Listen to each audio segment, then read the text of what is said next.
Hey there, buds! I'm Kelsey. Welcome back to Travelin Fools. Today we're talking about buying property in Europe as foreigners, and specifically in Puglia, Italy, as U.S. citizens. Over the past few months, we've been strongly considering buying a house/apartment in the southern region of Puglia, aka the heel of the boot. And before you think, wow, must be nice to afford a second home in Italy, spoiled little turds. No. Hold up. Fun fact, we don't have a first home. Never have. The most expensive thing I've ever owned in life is diamond jewelry that was gifted to me by my grandma before she passed away. And cool story, all of it was stolen about a decade ago. With the exception of a $3,000 camper van that we called home for a little while when we lived in New Zealand, Peter and I have never owned a home, and as of now, our home is a hotel we're currently living in Italy until we go to a different one next week. So let's start with the why. Why would we want to buy property in Italy? Well, first, it's Italy. If you don't understand why you may want to live here, there's probably a lot more we don't understand about each other.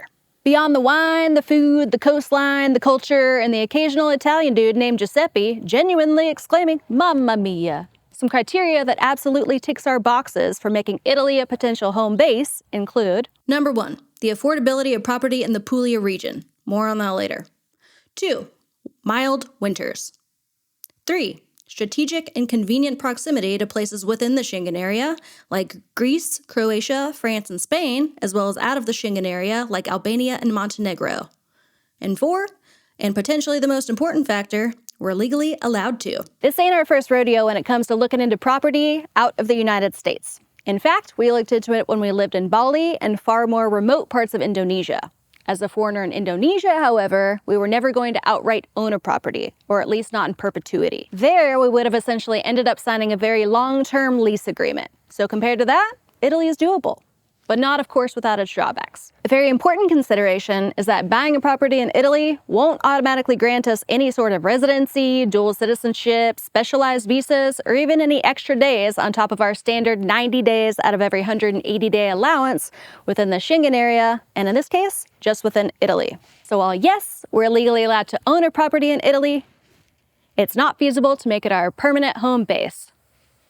Now, owning a property may make it easier to get a visa that allows you to stay in the country. There are employment and self-employment visas, elective residence visas, study or vocational training visas, or family reunion visas, most of which last 2 to 5 years. But having briefly looked into these, the chances of us actually qualifying for any of them right now, or anytime soon, are about the same chance as Lenny Kravitz buying me a dirty martini at a Waffle House. Minimal, but it could happen one day.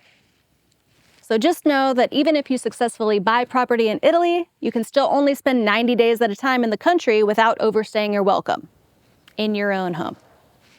Much like flying to the moon, delivering human triplets, or finally getting that full back tattoo, sometimes you need professional help. Buying real estate in Italy is no exception. Now, much like in the US, you have regular residential properties where you negotiate through a real estate agent, and properties that are sold at lower cost through auctions, often because of foreclosure and/or bankruptcy. Unlike the US, real estate agents in Italy represent both the buyer and the seller. Because it simply makes the most sense, we're looking at both kinds of properties, and even went as far as hiring an agent in Italy for about 6 months, specifically to scout auction properties that fit our criteria and do the bidding on our behalf, as our Italian language skills need just as much work as our knowledge of the Italian real estate world. Baby steps. So what's our criteria when we're actually looking at homes in Italy? First, and at least for the time being, we narrowed down the location to just within the region of Puglia. Why Puglia?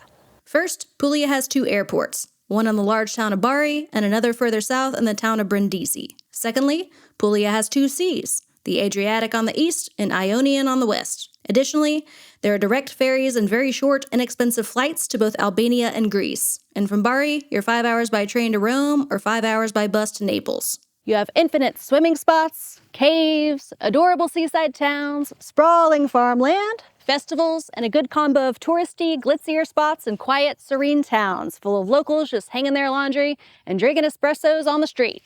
Public transportation in Puglia isn't as functional as other areas of Italy, and in fact, if we do end up buying property here, we'd probably look into buying an adorable and hilariously a tiny vehicle called an ape, or maybe just a scooter. But there are a decent amount of trains and plenty of buses that can and do work for people every damn day. And lastly, a little note on cost.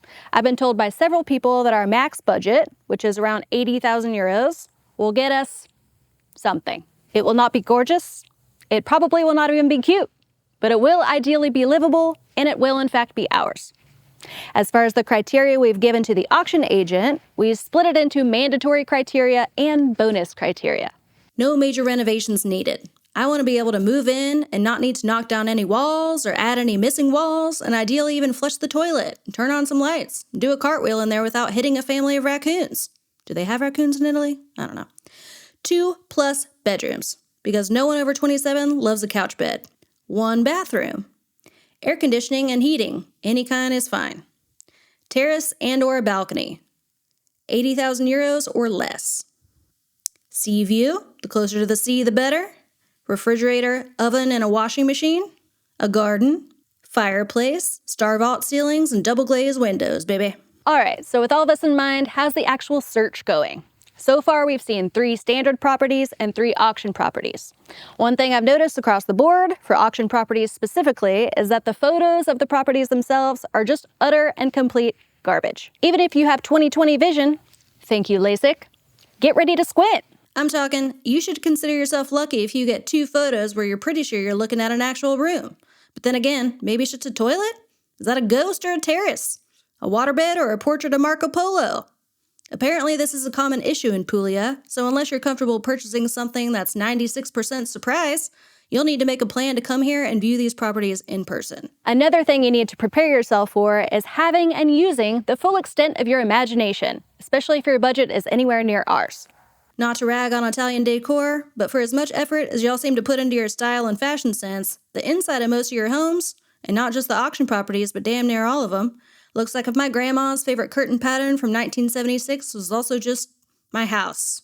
And now it's taken over the world, and for some reason there's also a yellow wall, and maybe some Annabelle knockoffs just for fun. All of this to say, we have yet to find something we're willing to put a bid on, and scheduling viewings comes with a lot of rescheduling, cancellations, and general flakiness across the board. If you think you're serious about buying property in Italy, there are endless other considerations you'll want to spend some hard-earned thought on, including taxes, lawyers, notaries, deposits, engineers, renovations, certificates you need if you want to rent it out when you're not in Italy, etc., etc.